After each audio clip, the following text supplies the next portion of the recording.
I'll show you how it's done. Shazam!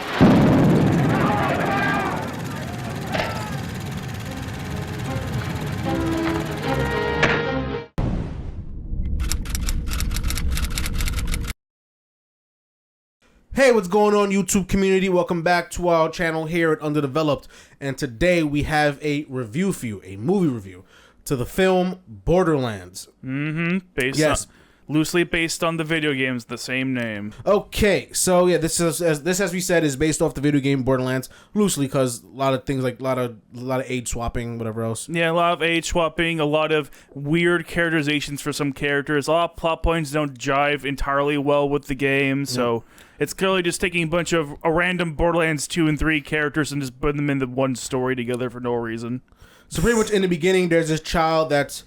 So pretty much the premise of this world is that this ancient civilization that's very advanced, with advanced technology, left a whole bunch of tech throughout like the galaxy. They rule the galaxy, and they end up vanishing and leaving.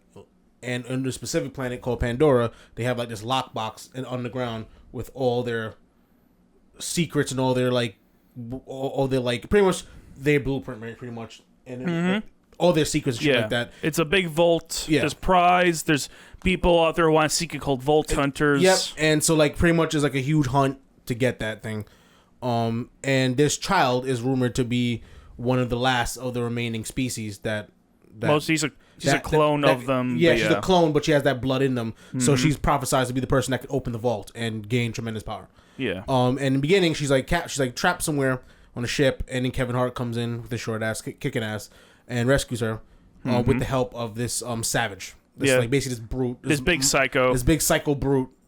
That's very strong. And with two of them, they end up escaping, and then that's like the beginning of the movie. And then we see Cate Blanchett. She's the main person. Lillith. She's this bounty hunter. She's very vicious. She's quick. She has a itchy trigger finger, and she basically gets contacted by this huge billionaire dude, Atlas, who runs this huge corporation, and contracts her to go back to her homeworld of Pandora to basically rescue his daughter, which is who we see in the beginning of the movie, who Kevin Hart rescues.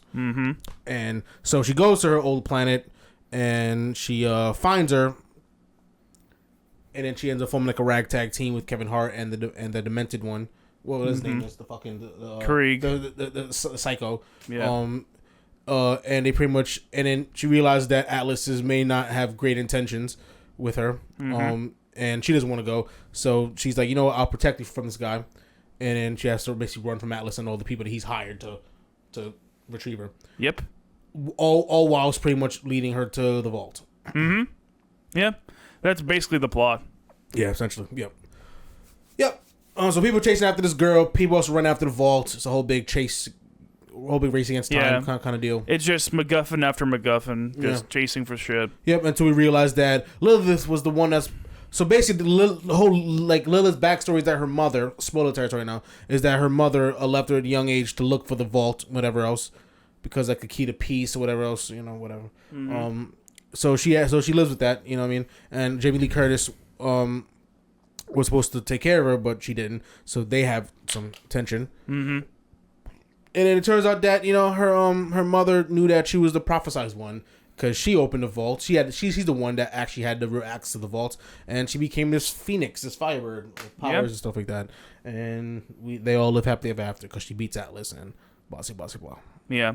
It's very paint by numbers, basic story, even more basic story than the games had. Yeah, there's something that had a lot of potential. Like, I like the idea of people chasing this MacGuffin of power. Like, basically like the lust of power and chasing it.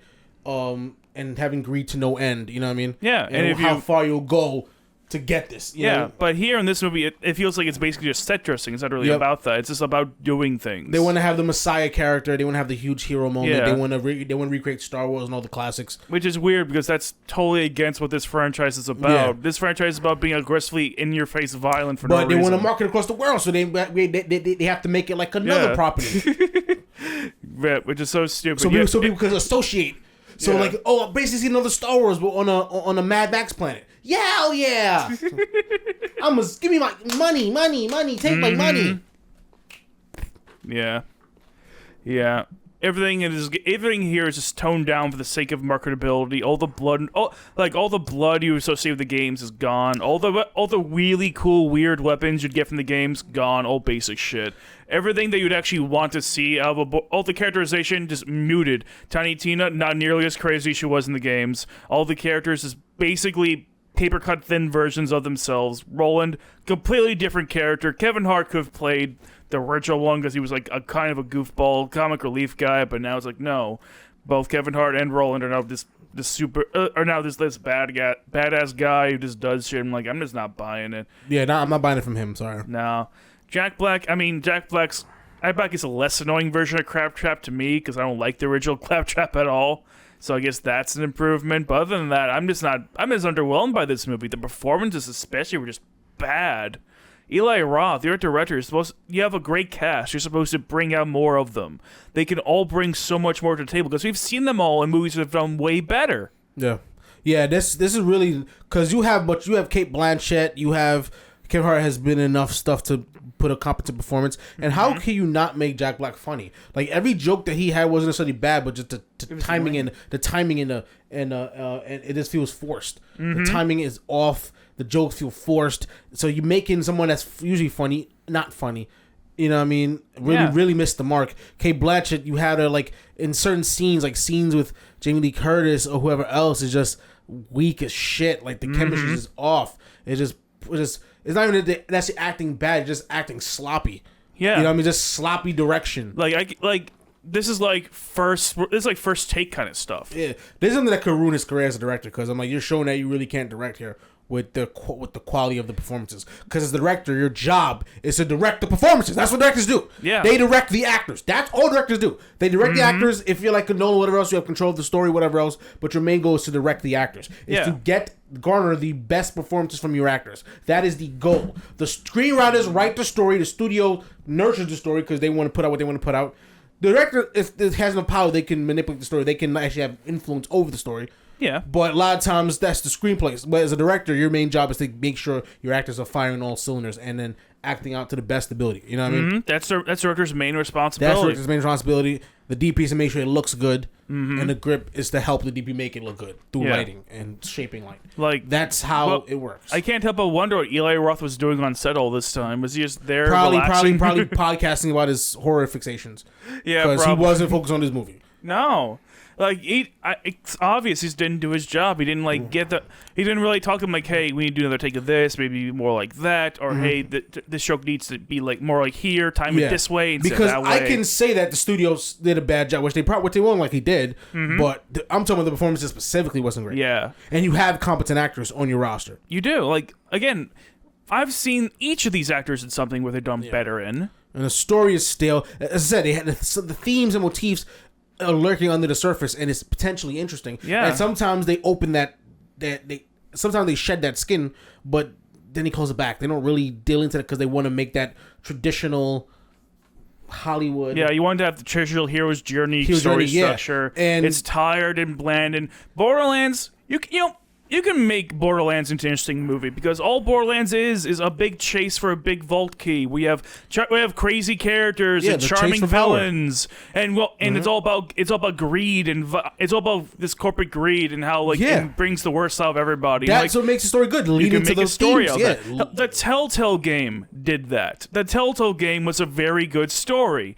I'm not saying you have to copy that verbatim, but use that as a blueprint. Use the themes of the overall franchise and make a story around that instead of just having it there as like set dressing. Yeah, Hollywood's just so caught up doing what they usually do instead of actually like trying to up the bar and try to do something, try to maneuver into different territories, try to tell some different perspectives, actually try to do something. They just keep going back to they just keep repeating the same things they do all the time. Exactly. And they're wondering why the results are going down because people are getting tired of seeing the same thing over and over and over. Yeah, like here I'm very confident that some marketing executives said, hey, Sonic and Mario did very well the box office when they came out. What other game can we make a movie out of that was popular? And someone like, hey, Borderlands 2 was like stupid popular back in 2011. Let's make a movie of that. That's how Hollywood works. It is it makes money, so let's just beat this shit to the ground. Exactly.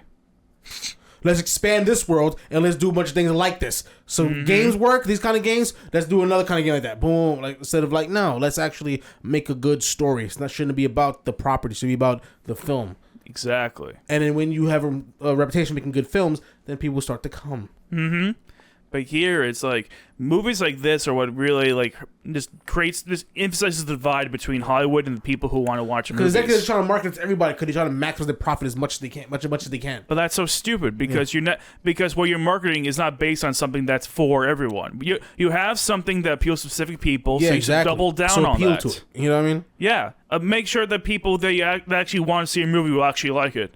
Don't stop trying to like market to everyone else when you haven't even got your own fan base situated yet. And be more frugal with your budgets, and also emphasize on promotion as well. Get it out there. Yeah, the promotion. I'm seeing a lot of these movies are being very underpromoted. Yeah, like Deadpool and Wolverine, they had a huge tour. Yeah, they have massive promotion. Fucking Hugh Jackman and Ryan Reynolds was everywhere on every single platform. From podcasts to YouTube channel stuff, internet stuff, to the Late Show stuff, promoting it. And press junkets across the world. That's how it's supposed to be. Get the fucking word out. Yeah, and here, like even this movie was good, it still would probably be flopping because of that. Because this movie Dungeons doesn't Dragons was good, and that didn't make any money. Yeah, because that had a bad marketing campaign. And not a so good trailer. You have to make the movie appealing. Back in the days, like the 2000s, 2010s, they actually put effort into their teaser trailers and trailers. It seems like there's no effort in trailers anymore. Yeah, there really isn't. Shit. It's very basics, basics by the numbers, boring, obnoxious. Don't get me wrong, like the social media push and making cute videos promoting a movie, that's great too, but you also have to, don't forget, like, hey, like, you know, like make an appealing trailer, make sure people want to see it, promote it everywhere, like make it all over people's face, shove it in their face so they know, oh, I should see this. This looks good. Start making memes based on your movie. This is interesting. You know what I mean? Like, just and then you go into internet pushes, but you have to make sure your trailers are good. You have to make sure it's TV spots, ads everywhere, big billboards, internet promotion. Yeah. Have your actors tour around, like, make sure your filmmakers tour around, like, get it the fuck out. Mm-hmm. Yeah. Maybe want to come and see this, and maybe want to leave their homes to see this fucking movie. Yeah, but between all that and the movie itself just not being good and having bad word of mouth, now no one's going to see this fucking movie. Yeah, it's going to probably lose a lot of money. I'm convinced it is. Like, it's already, ticket sales are below what they expected, so I'm imagining. Of course, because it sucks. Yeah. Who's going to waste their hard-earned money? It sucks. It looks bad. Watch a bad no one's saying anything good about it. Yeah. It looks like low-rent Zack Snyder. Yeah. And that's bad. Yeah. It's like, hey, what if Army of the Dead was like 10 times worse? No, what if fucking Sucker Punch was 10 times worse? Yeah. That's bad. Yeah. That was bad. So, yeah, this movie sucks. This gets like 25. Yeah, I'm thinking 25. Yeah. This is we're closer to the Metacritic score than Rotten Tomatoes score. Yeah, I think 10 is a little grimy. Yeah, because like with 10, it's like, I don't know. I feel like I've seen worse things. Yeah, that's like 50 Shades territory. That's like Thunder Force territory. That's God, that was such a bad movie. And like, of course, like Christmas. Well, those Christmas Lifetime / Hallmark Christmas stuff. That's like in the league of their own. But like, yeah, that's still that's right. That's like 5 for like really bad. Yeah, really really bad movies. As bad as those are, at least it'll take this over them. As boring as I found Borderlands to be, I would take that over. I would take this over those. So 25 it is. Anyways, God, that movie was bad. I think that's all I have to say about Borderlands. Yeah, so. Don't watch this later. No, don't watch it. Watch better movies, your local movie theater. Eli Roth, do better. You can do better, and you should do better. Yep. That being said, hit like, subscribe, and we'll see you next time. Later.